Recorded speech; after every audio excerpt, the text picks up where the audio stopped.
सर्व पाण्याने भिजलं होतं, आमच्या शेळ्या वाहून गेल्या.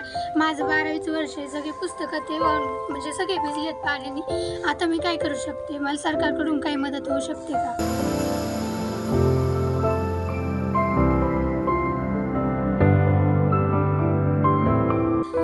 आमचं म्हणजे खायला आम्ही 2 दिवस झाले बाहेर येतो, आम्हाला घरात खायला पण काही नाही.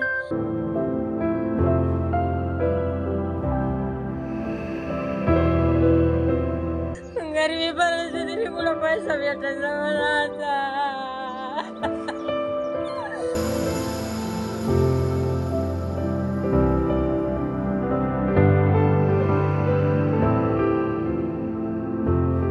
गावातली परिस्थिती इतकी भयंकर आहे साहेब की ह्या माणसाला आता काय सांगायचं आम्ही. जबाबदार म्हणजे याला कोण आहे? आता काय काय करणार? शासन तरी काय करणार आहे? आज सगळ्यांच्या डोळ्यात पाणी आहे गावातल्या.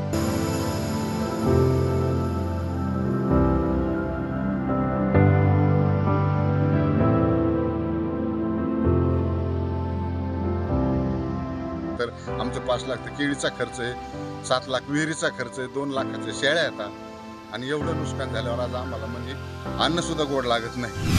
मुलांना शाळेत जाण्यासाठी काहीच राहिलेलं नाही. पूर्ण दप्तर वया पूर्ण भिजून गेलेल्या आहेत आणि शाळेत अक्षरशः बसण्यासाठी जागा नाही राहिलेली. शाळा भरायची कुठं? हे एक आमच्या गावात सगळ्यात मोठा गंभीर प्रश्न आहे आता. त्याच्यामुळं आमची जी स्मशानभूमी होती ती बी पूर्ण वाहून गेलेली आहे. म्हणजे कुठंच काही राहिलेलं नाही. नदीचं जे पात्र आहे ते पात्र डायरेक्ट नदीने इकडं म्हणजे हे केलंय, बदललंय पात्रच. त्याच्यामुळं इतकं मोठं नुकसान शेतकऱ्याचं झालेलं आहे ते कसंच वरून निघणार नाही. त्याच्यामुळे शासनाने तातडीने मदत आमच्या गावासाठी द्यावी. आज आमच्या गावामध्ये अचानक पाणी शिरल्यामुळं माझे 2 एकर केळीचं क्षेत्र आज त्याला 5 लाख रुपये माझा आत्तापर्यंत खर्च झाला. त्याला चतुर माती खांदू खांदू गेली. 7 परस विहीर माझी बुजली. 12 शेळ्याचं शेड वाहून गेलं आणि 2 एकरमध्ये ठिबक सहित केळी उतान्या पडून ठिबकसुद्धा शेतात राहिले नाही. आज आम्हाला आत्महत्या करायची पाळी आली.